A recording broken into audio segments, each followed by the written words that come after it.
Ayahuasca, ein geheimnisvoller und sagenumwobener psychedelischer Trank, bei dem eine einzige Zeremonie genauso stark wirken soll wie 7 Jahre Psychotherapie.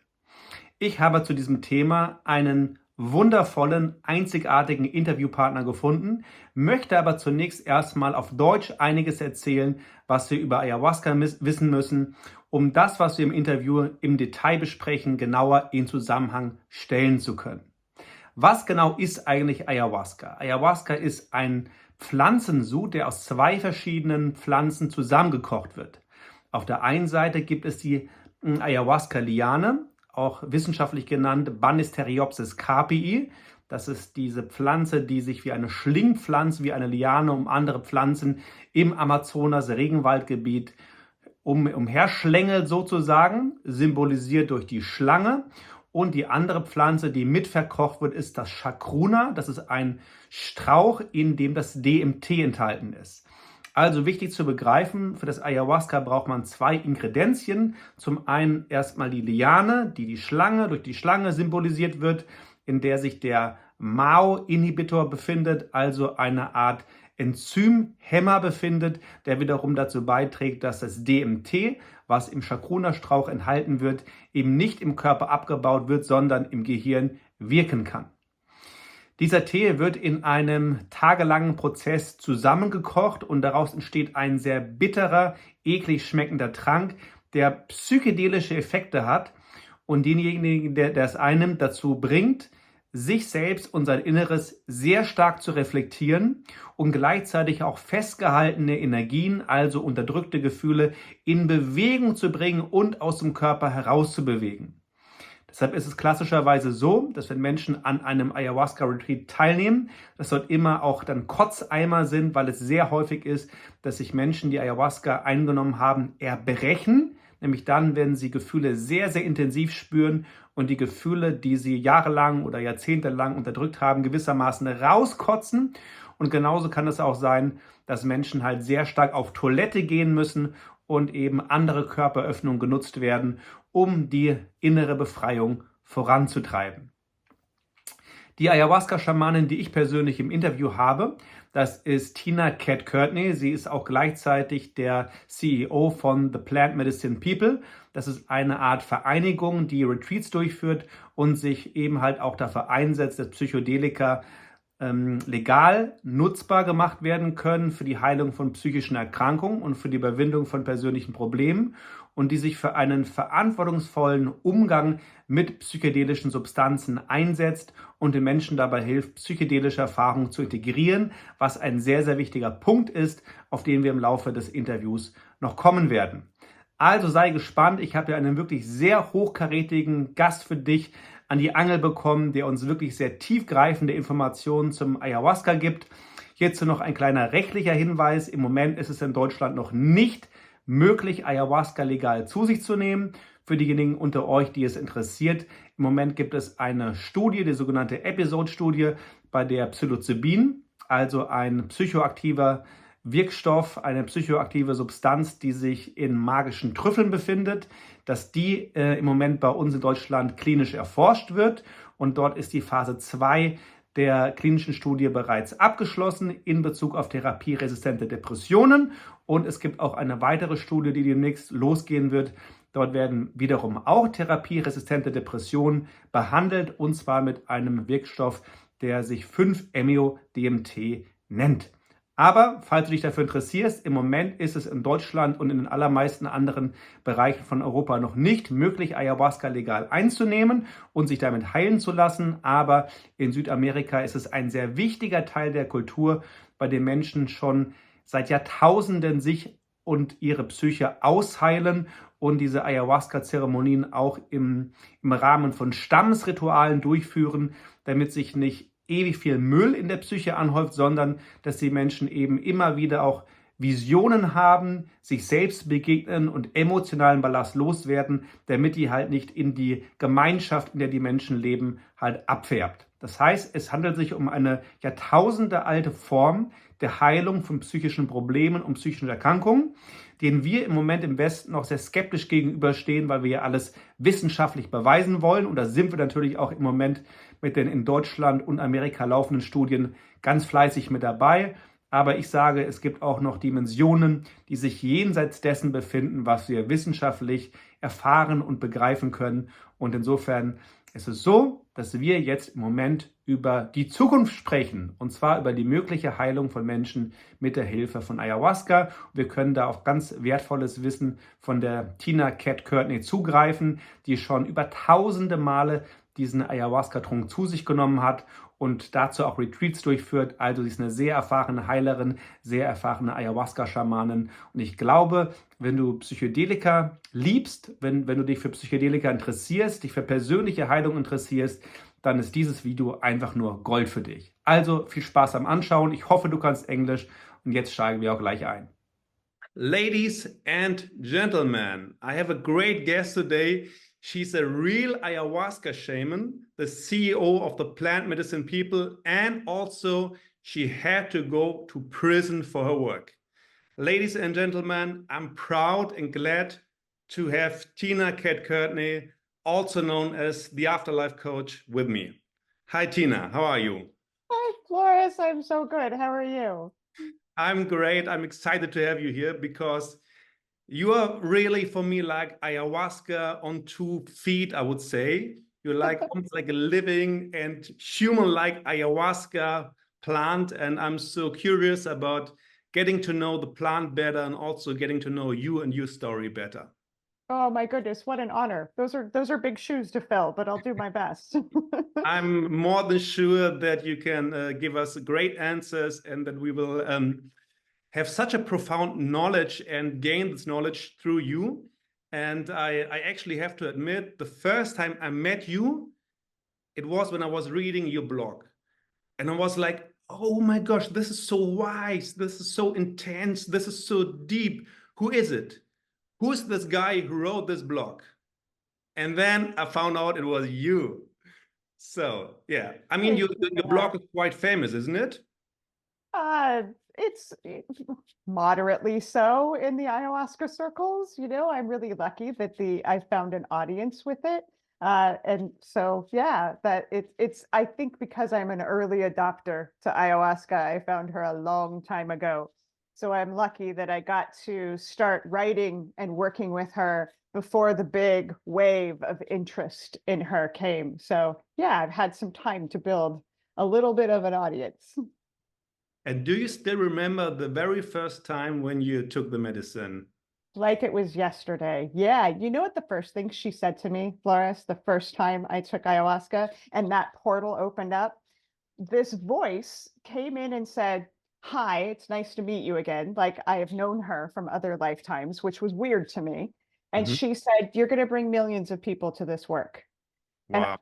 I remember thinking, I don't know if I'm going to do it again, let alone be your marketing director, but okay, like duly noted. And that is kind of the role that I play most often as messenger for her. So it's the first bit of wisdom I got from ayahuasca that proved to be at least partially true. I'm really getting goosebumps. This is so intense. I mean, wow. So she didn't start small. She really she went into it, right? Yeah, and it was a really tough ceremony out of the gate. A lot of purging, a lot, you know how ayahuasca is a purifier. And she kind of showed me how much baggage, how much crap and toxicity and everything that I had. So it was very memorable because it was really intense and difficult. We started big. Why not? What can the people expect taking this potent psychedelic brew? Oh, goodness. The unexpected, first and foremost, right? But you can expect to connect with a very intelligent consciousness, which I know is weird. At least it was for me. Before I drank ayahuasca, I didn't think of plants as being intelligent. They were beautiful and, you know, tasty, but not intelligent. And ayahuasca changed that for me. So when you drink this brew, I've yet to see somebody that didn't have that experience of, whoa, there's like an intelligence in there, even the most skeptical people. So you can expect to basically have a therapy experience, isn't it like that sometimes, of like connecting with a consciousness that is able to reflect parts of ourselves that we don't typically have access to in ordinary states of consciousness. It can be gentle, it can be wildly intense, and everything in between. We never know. But you can expect to get what it is that ayahuasca thinks you need, and for it to be surprising, because 20 years in, she still surprises me. Like every ride is new, isn't it? Yep. Yes, it sure is. What about the, let's say, psychological effects? I mean, we learned it's intense. It can get us in bring us in connection to some memories that have been lost. It can reconnect us to some emotions that have been suppressed.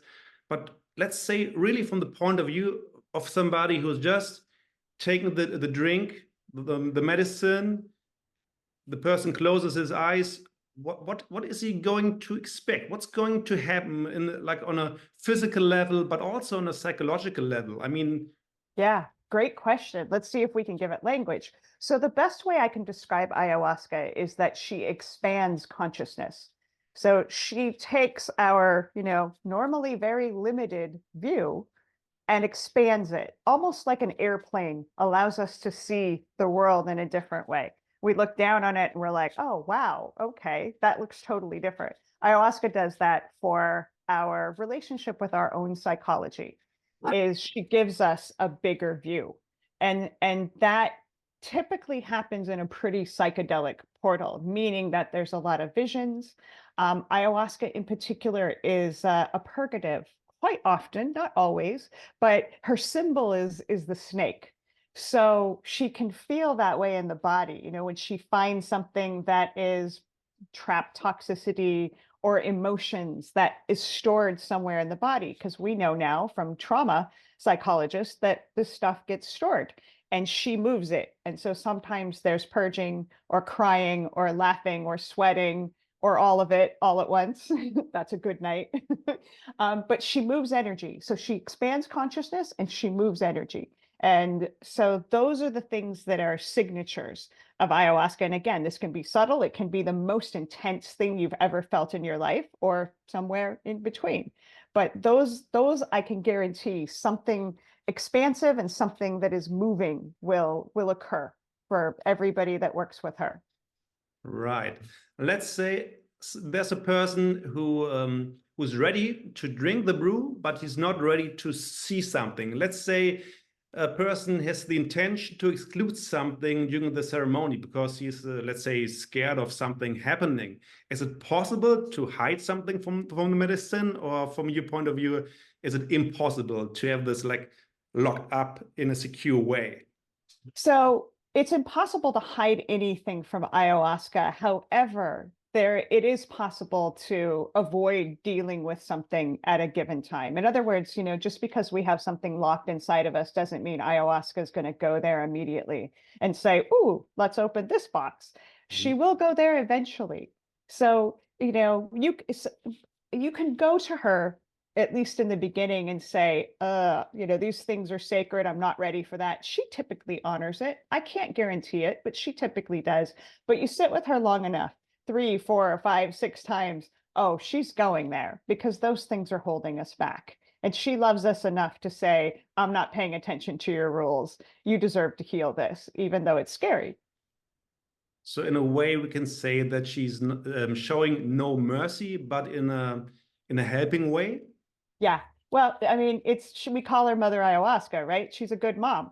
She doesn't enable our, egos to always get their way. Good parents play the role of the bad guy sometimes and have to discipline or, force the kids to do something they don't want to do because it is for their greater good. So ayahuasca does the same. We're her children. So sometimes she knows it's time to go to the places that are hard and scary and difficult because she loves us and, got to do it eventually. So she likes to say, why not now? Now is good. Let's do it now. What do you think about humbleness in concerns of taking the medicine? Have you had experiences that refer to that some people who are very, let's say, disrespectful or arrogant will, let's say, fall deep and like get like a smack right into the face? or can it also be like the other way around? What do you think about humbleness in concerns of like drinking the medicine? Yeah. Well, so the type of person that I most worry about when they come to drink the medicine are the people that lack humility. The people that are like, oh, even if they've drank ayahuasca before, it's like, I got this. I'm stronger than this. I know exactly what I'm doing. Like, because eventually they will be humbled. Again, I can't know when it's time, for them to get knocked off that pedestal, smacked upside the head, basically. But she can often inflate that ego of, oh, yes, you're so strong, you're so powerful, you can handle anything, until she knows it's time to pop it like a balloon of like, and now it's time to get humbled. And those are typically really intense processes, especially to hold space for, because they don't see it coming. But you never know when it's going to happen. What about yourself? Are you still, let's say, scared of taking the medicine, or has there come something like a routine? Because I think you've taken the medicine for at least thousands of times, right? So, Yeah, I lost count a long time ago. It's a lot. I'm still scared, Floris. I still get scared because it's the unknown. And this this plant, seems limitless in where she can take me and how strong the experience can be. So I've been humbled enough in that same way of I got this, and then realize, oh mercy, what do I know? Like, so I always have a healthy bit of anxiety, and I think it's a sign of respect because it is an acknowledgement that I don't know everything, and I'm certain I haven't experienced everything that she can bring me into. I won't live long enough to do that, to do it all. So it's part of being humble is recognizing she could knock me down anytime. The one thing that I do have now that I didn't have in the beginning is I trust myself to handle it. I'll handle it. I've handled a lot. I'll figure it out. But no, I'm not so bold as to say she can't humble me because she does it on the regular. and is it quite common that you will come to, let's say, a psychological edge in during an ayahuasca ceremony, where you think, I cannot go any further now. This is my end. I've gone too far. Is it quite common or not so Yeah, it is. Well, it's common for me. So, and I do witness it in others that she pushes on this idea that we have inside of ourselves that we can't handle more than what is happening. I can't tell you how many times I've been sitting with her where I'm saying to myself, I can't take it. I can't take anymore. And she says, but you are. You are. common? It's we tell ourselves these stories of I can't do it, and it's not true. Because then when we have the opportunity to expand more, we handle it, sometimes gracefully, sometimes not gracefully, but that's okay. We handle it. So it happens all the time that she pushes on these perceived edges that we have inside of us. All right. And on the psychological level, is there anything that you can do at this point of the working with the medicine when you think this is too much, I can't handle it anymore? What should we do in this situation? Well, ideally, you're sitting with somebody that is well equipped to help you, like navigate that. So if somebody's sitting in my circle and they hit that place, I'm like, tell me, ask for help. Sometimes I know and I'm there and I can't make it stop, but I can help people go from hell to heaven because it's a state of consciousness. So there's a lot of tricks that we learn in shamanic training to help people shift out of contraction and resistance and fear. Sometimes it's as simple as like put your shoulder back and breathe with me. Like look me in the eyes, let's smile, let's bring in some light. Sometimes we got to talk it through. Sometimes I got to do a clearing. There's all kinds of different ways we can help people come back into a place of everything's okay, because it just doesn't feel that way when we're being pushed to our edges. So if you're working with somebody that has that capacity to help you shift the energy, it can feel absolutely amazing to go from thinking, now I've done it, I'm totally crazy, I'm going to die, whatever it is that we're afraid of, to realizing, I got this, I can handle this, this is incredible. So yeah. So you have a lot of, let's say, shamanic techniques and psychological um, training that helps you to, let's say, deliver birth to some difficult process. Yes, and that's exactly what I call it. I'm a midwife. I help give birth to these energies, right? Midwife is a perfect, or doula is a perfect sort of metaphor, because we can't stop the birth from happening when we're playing that role. Our job is to help it be as graceful as possible. And so that's what I see all of us as facilitators do. We help people complete a process of releasing something or finding out who they are, exploring their psyches, their psychology.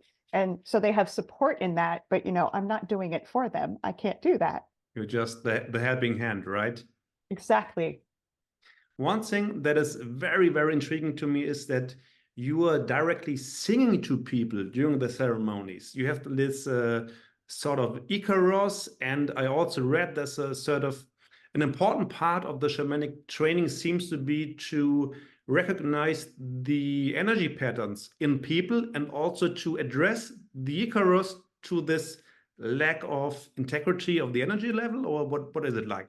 It's exactly that. So the Icaros, which are the songs that are sung with ayahuasca in ceremony, are the best way I can describe them is they help reweave energy patterns. Now, so what we're trained to do is we drink the medicine too when we're facilitating, right? So we're in that same portal with ayahuasca.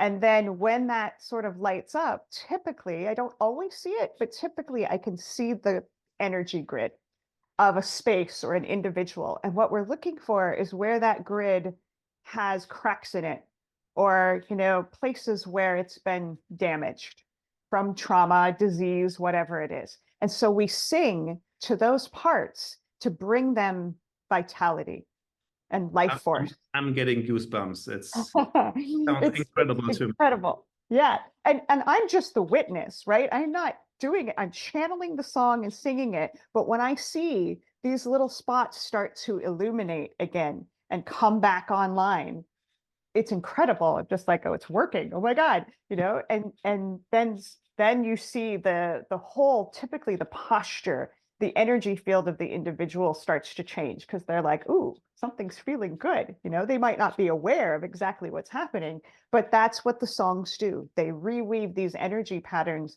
to bring in love and life force. And it's absolutely incredible. Interesting. And is it the song that you're using, does it come from intuition, or do you have, let's say, an Icaros for helping overcoming fear? Do you have a special Icaros for somebody who's close to an ego death experience? How do you handle it? Yeah. So the songs, each of the songs have a theme, if you will. Typically either a song of protection, a song to help with healing, the movement of energy, songs that create a safe container, a space that feels held. So we have a lot of songs that do similar things. So it's kind of a combination of both of what you're asking. It's both the intuition around which song wants to come through, and knowing, the power of each song, the purpose of each of them, because they each have sort of a signature energy. So yeah, it's a little bit of both. I think I remember when I was reading a book, there was I think a guy from the Western culture, and he was like introduced to some shamans, and he was asking the shamans how they realized which flower, which plant was used for a specific reason.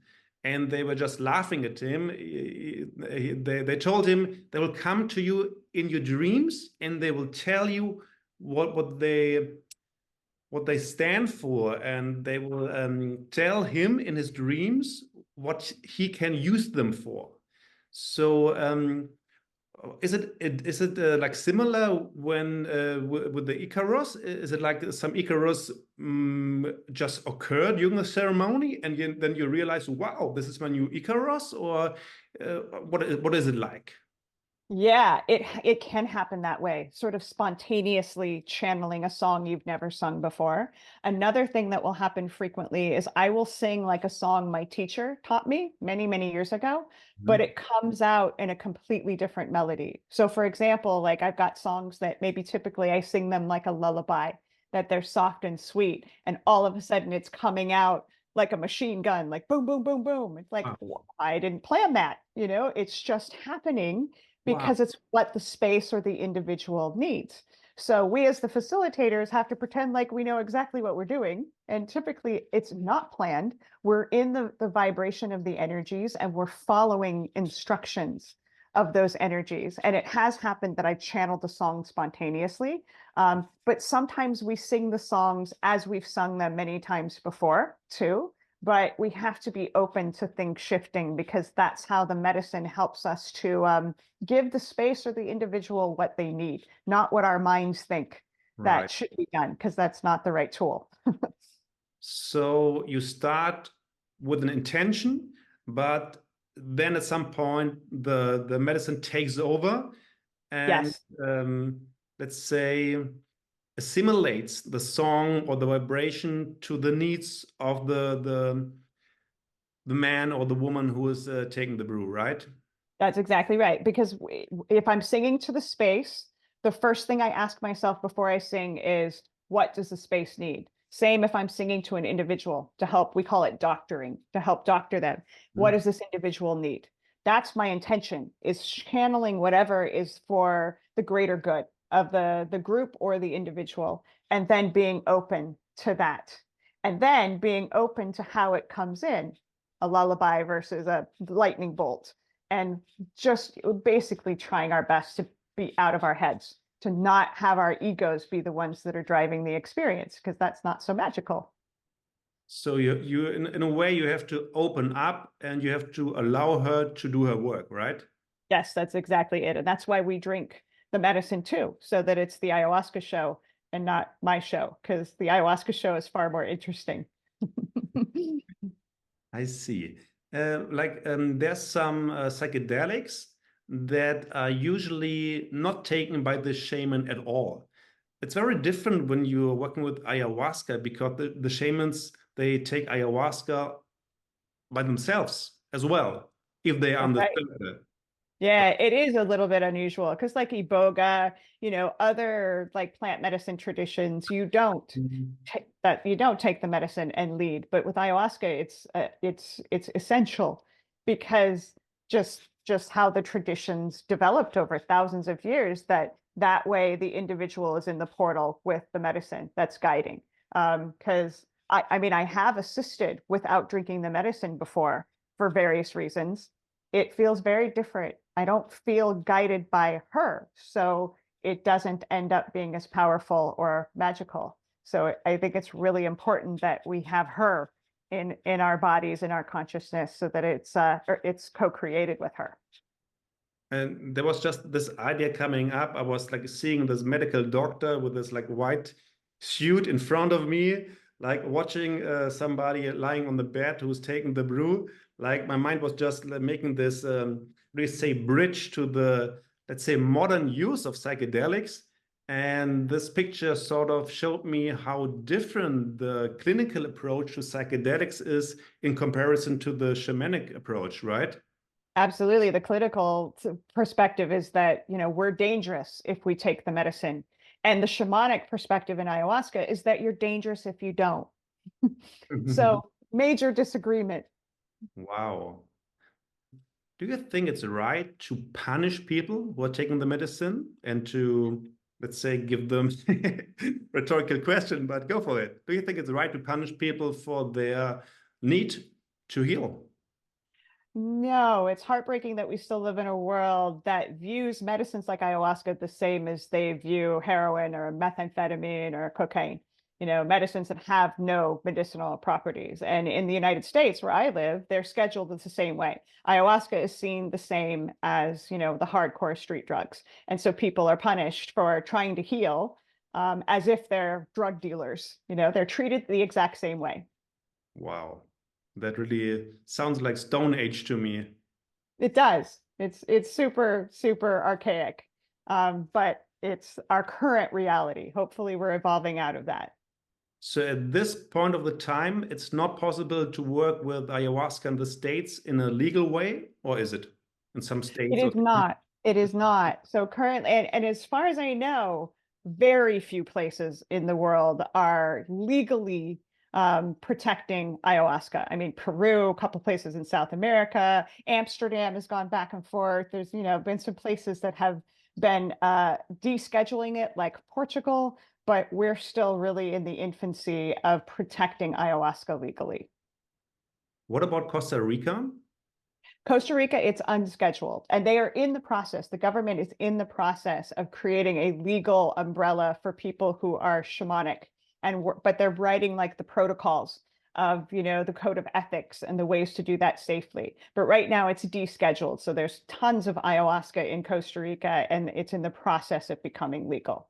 So at this moment, it's possible to work with ayahuasca in Costa Rica without It being harassed by the state or by police or somebody. It is, but the government is rightfully getting upset by some of the retreats speaking about ayahuasca in really unfair marketing terms, as if it's a cure-all. Come get your miracle, come cure this, and they're upset by that because it's a false representation of what healing is. So they're starting to create more bylines and code of ethics because there's been a lot of retreats that have been kind of lying and misleading people, and so they're just trying to address that, rightfully so. When is the time when your next retreat in Costa Rica starts? Was it November or is there something earlier? Yeah, I have one in just a couple of weeks in July that we're doing, and then one in November too. Basically, I do like 4 a year in Costa Rica and Peru. And one thing that intrigued me very much, that quite often ayahuasca is used in combination with huachuma. Why is, Yeah. why is that? What is the magic about this combination? Oh, so ayahuasca is the divine feminine and Wachuma is the divine masculine. So there's a beautiful balance there. Ayahuasca we work with at night as a tool of deep, profound meditation. Wachuma we work with during the day to connect with the light, to connect with each other. So basically they are polar opposites in many ways, and so therefore are very complementary. And the last piece that makes them, I think, really beautiful as a team in the context of a retreat is that Wachuma can really help us start to integrate the experience with ayahuasca, because he's not so cosmic. You're not out in the multiverse with Wachuma. You're exploring the depths of your heart and a different kind of psychedelic experience. And so they're just really complementary. I like Wachuma after working with ayahuasca because he helps me to start to integrate what crazy wild adventures that I had with Aya. So it's like a perfect combination between the divine feminine and the masculine, and it helps you sort of integrate and to center yourself after working with ayahuasca.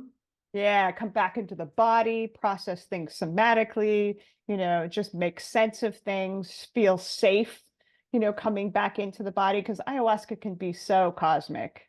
And so I don't like to do a bunch of ayahuasca and then throw people on an airplane the next day and be like, hey, good luck going back into the world, because wow, it could be such a contrast, right? Of like this magical, connected sort of just beautiful experience and then coming back into this kind of crazy world. So Wachuma just helps bridge that gap between the Mhm. experience of ayahuasca and our world, the reality of the world. He makes that a little bit more gentler to come in.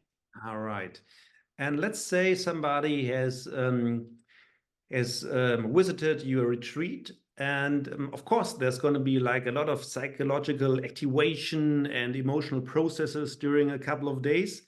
But what about the days and let's say months afterwards? Can the people who come to you expect to have some, let's say, experiences that last on? Or is it something that goes very quick and you have like 1 or 2 weeks and then it's over? What do you think about the integration process and the time the medicine actually works your psyche and your body?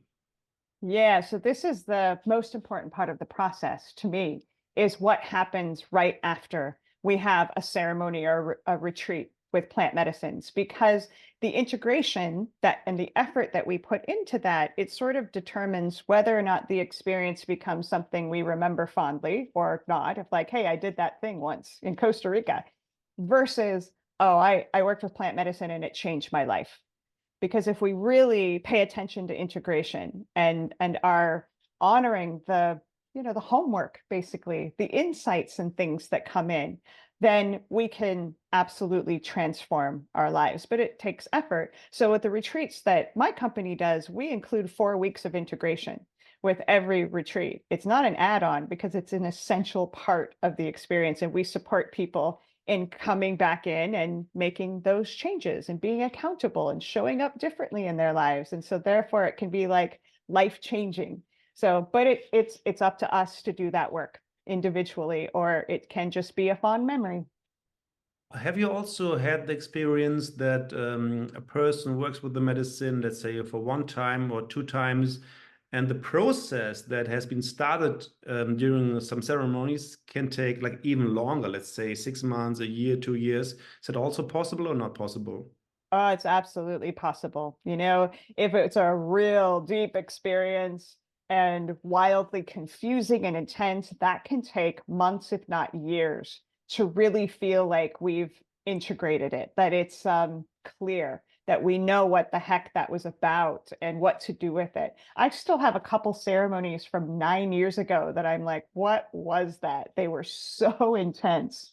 And I've got, you know, pieces of the puzzle along the way, but Mhm. it still doesn't feel completely clear. It might never. They were so intense. So yeah, it just depends. It can take weeks, it can take years. Wow. What is a good attitude to visit such a retreat? Should I be, let's say, positive? Should I be conscious or centered in the moment?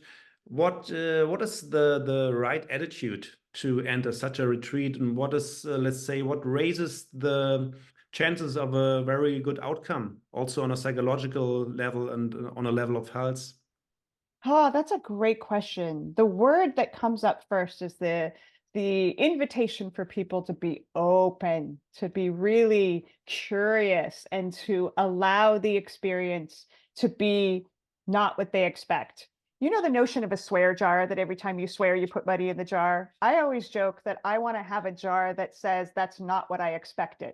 Because if I had that, I'd be rich now, Flores, because every single time I do this work with people, they're like, well, I didn't expect that. I'm like, money in the jar, because that is the true nature of this work.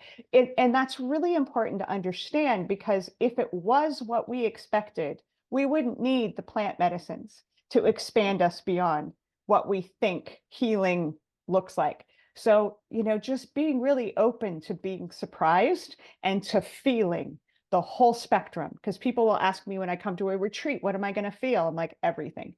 You're likely to feel incredible joy, anger, fear, resentment, connection, disconnection, like the whole spectrum, because that's just who we are as conscious beings. We have access to all of it. So the willingness to feel those things is really helpful. Wow. So at least you should be open for everything, right? Yeah. Which is a tall order, you know, because sometimes we're like, well, I'm open to some things, but not those. I don't want to be scared, for example. Well, then you're likely to experience that because you're resisting it. And the medicines are like, ooh, let's explore that. So the more open we can be, the better. If you're doing your retreats, usually there's a couple of people coming there. Is it like 20 people, 12 people? How many people are usually gathering if you're doing your retreats? Yeah, so we have a team of 5 people that do Mhm. the retreats, and we like to have a ratio of one facilitator per 5 to 6 participants, which means 25 or so people is our sweet spot. We never go beyond 30. Right.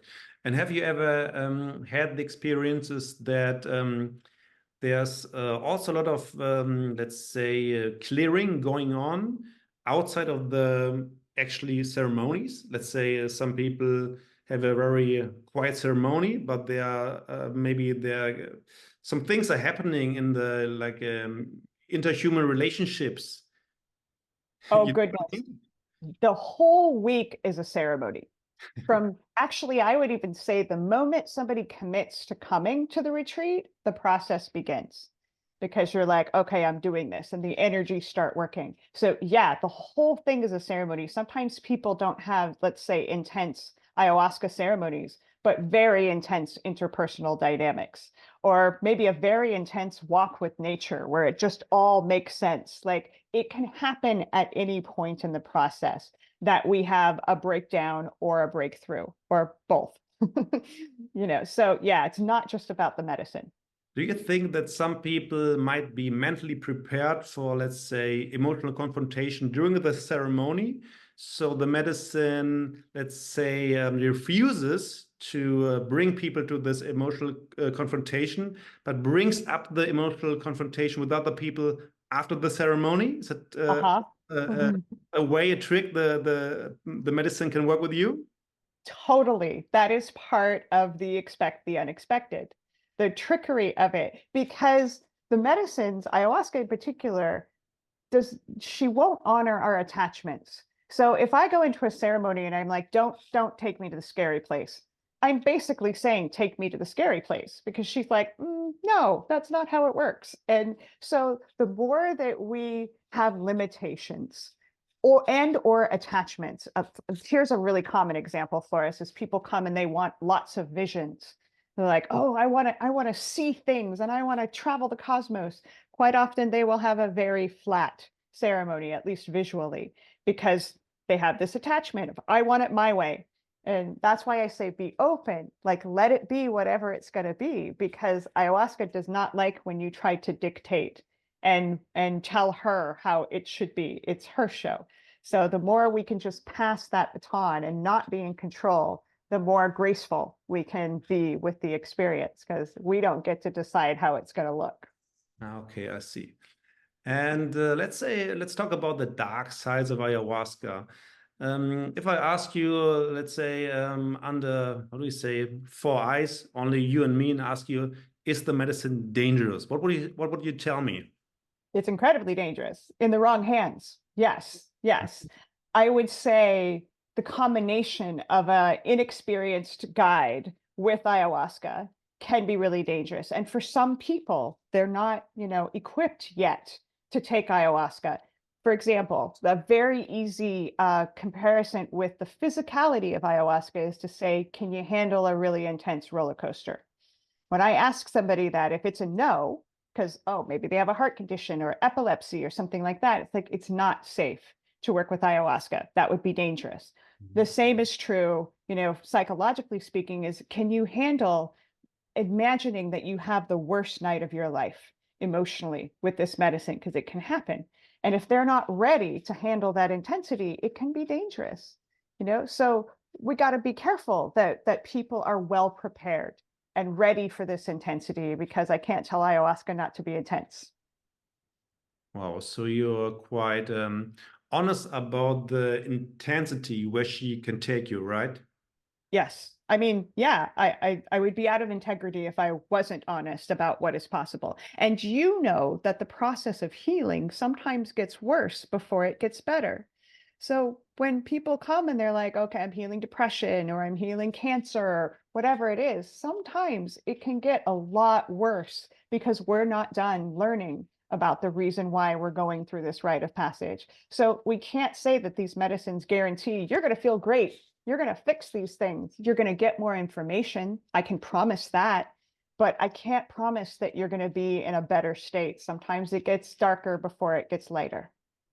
Taken for granted in a way that our lifestyle forces us to be, in a way, at least, in connected with ourselves.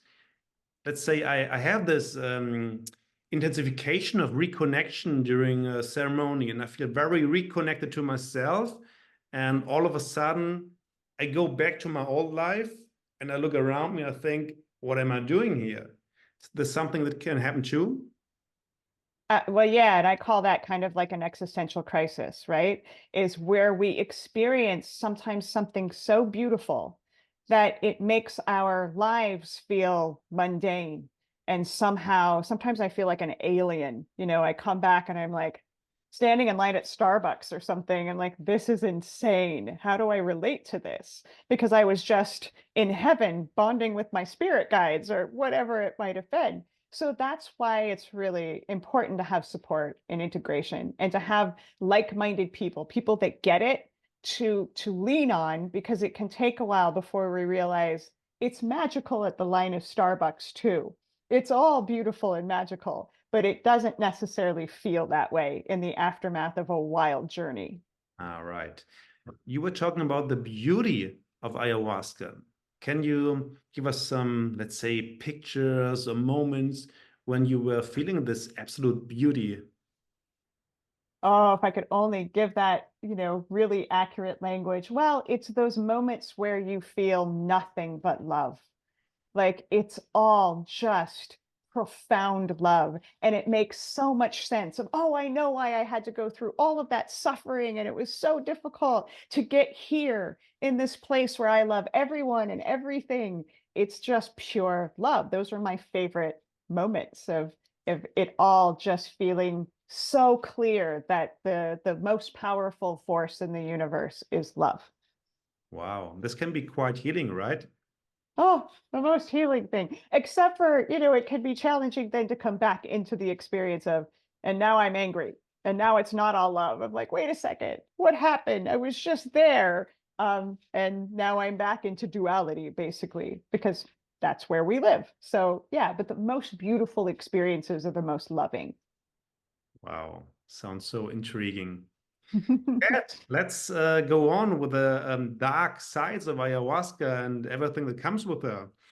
Have you ever had fear of having to go to prison, or have you ever thought of having to go to a prison for taking the medicine or working with the medicine?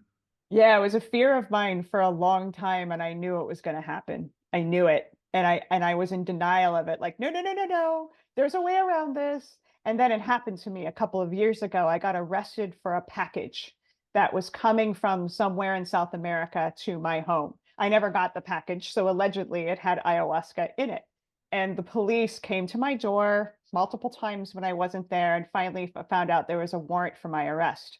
And they had charged me with 2 felonies, both involving attempting to possess and distribute a Schedule 1 narcotic. Felonies, and so I had to turn myself in. I spent a few days in jail, 4-month-long legal process. They threatened me with 40 years in prison, like the rest of my life, basically, all because this is my path of healing, and it was heartbreaking to witness the archaic legal system, how I was treated as if I was doing things that were destructive and dangerous for the world. And I'm just trying to heal myself and others. But they don't get that, like they're just following what they're programmed to do. But nobody understands this in the legal system yet. So for you, it was in a way a nightmare becoming true, right? Yeah, it was. I knew it was going to happen. Ayahuasca always told me, you're going to have to walk through the fire for me. You're going to have to face the legal system. And it was like my worst nightmare. Like, no, no, no, no, not that. And it happened. Are you open to share some insight of the moments when you were in the prison? I mean, I imagine it was, you have to be in a cell and you're by yourself, or there's some other people who are maybe not so friendly. What was it like for you? The people who weren't friendly were the guards, Flores, not the fellow inmates. The fellow inmates were just people who were also victimized by the system. They were hurting. So I went in sort of scared of, oh, the other dangerous people. And what I realized was that it was the guards, the prison guards, that were really scary because they were so mean and angry. What a difficult job to have all day, every day, to see this suffering. So I used my time in jail to try to practice everything that ayahuasca had taught me, is come from love, trust that you are free, even though that door is locked and you can't get out of this cell. You are free inside if you say so. So I would just sit at the door. I sang Ikaros when I had the opportunity, just like, coming into that place of unity and trying to just be in a space of love. I was successful sometimes, and then I would go into fear and anger of like, why is this happening to me? And then pull myself out of that. So it was quite a ride. Only 3 days, but a lot happened, let me tell you. And have you made friends during this time? I didn't get contact information for any of the people in there, because it felt inappropriate because they were going to be in there probably for a long time. And I was lucky to get out. And I was the only person in this group of people that had private counsel. Everybody had to deal with public defenders. And it was just heartbreaking to see how the system is just built to basically get people stuck in it that don't have resources. I was lucky that I had friends and family that helped me get, good lawyers and navigate this. But yeah, so I didn't make any friends from that experience. What I have done is made a lot of friends with people who have gone through or are going through the same thing, because there are arrests all around the world now for ayahuasca all the time. So I'm making good friends and trying to support people going through a similar journey. And has that actually increased your ability to help other people to overcome such experiences of being imprisoned in a way? Yeah, yeah, because now I have deep compassion for what it feels like. And so it's another way in which I can use that to help others. And I knew when I was in jail, I'm like, I am going to use this and support other people going through this because that gives it a really beautiful purpose. So yeah, definitely. That's interesting. It does not sound like you left the prison as somebody who has understood that he has done something wrong. It's more the opposite, that it has enforced your power and your, let's say, point of view that it's right to use ayahuasca to heal people and that she's necessary for this world, right? Yeah, I left that whole process more committed to ayahuasca and the path of healing than ever before. It could have scared me away. It didn't. I'm much smarter now about protecting myself. I don't do anything in the United States. I don't do anything in places where it's illegal. So, I'm very limited where I do this work. That's fine. As long as I can still do it and help people heal. I'm much smarter and more protective of myself, but it didn't scare me away. In fact, it made you stronger, right? Absolutely. Because now I faced my biggest fear of like, okay, it wasn't nearly as bad as I thought it would be, honestly, because it was like, oh, I could do this. I could handle this. And I wasn't sure that was true. So it's made me a lot stronger because that is no longer, this horrible fear inside of me. Actually, I find it quite interesting as I'm having a lot of contact with other healers that is quite a common fear under healers of being imprisoned. And I think Yeah. not only because of the medicine, of course, everybody knows about the legal aspects of taking the medicine in different countries, but sometimes it almost feels like the healers who are living in now come from a lineage where they have been punished for their healing activities. Do you think something like this is possible? That we come from an, let's say that there's some energy patterns left from our ancestors, or what is your take on it? Yeah, I mean, it feels that way for sure. Can't prove it, in a quantifiable way, but it feels like a lot of us work with that trauma that the world has punished us for trying to help people, either Mhm. past life kind of experiences and or the lineages that you speak of, that we're from a line of people who were punished for trying to help. Because the world has been doing this for a very long time. It used to be we'd get burned at the stake or, hung in the town village, and or the town square. Nowadays it's prison, but still it's being punished for doing things that are different than what the system tells us to do. And I totally agree with you that that is totally wrong, and that we have to change it. We have to stop punishing people for taking the medicine, for working with the medicine. And even I, as a medical doctor, think it's inappropriate also to limit the use of psychedelics to medical doctors, which have, in most cases, very limited knowledge of the medicines themselves. Thank you for that. What I would love to see is the clinical side and the shamanic side coming together and sharing our wisdom so that we can maximize the capacity to help people. Because we each have profound wisdoms. But if we act like we're, against each other, well, then we're not maximizing the capacity that we have to help people heal. Right. You're in a way a bridge builder, aren't you? Well, so are you. Yeah, absolutely. That's the way we're going to come together and not be at odds. So, yeah, I look at it that way because I'm a Western woman, right? This is my culture is more clinical, but I went and studied shamanic lineage and cultures. So to bring those together is a great honor, but it is no small task. Yeah, It's a big task, but a task that will change the world. yeah, exactly. So we're doing it. Right.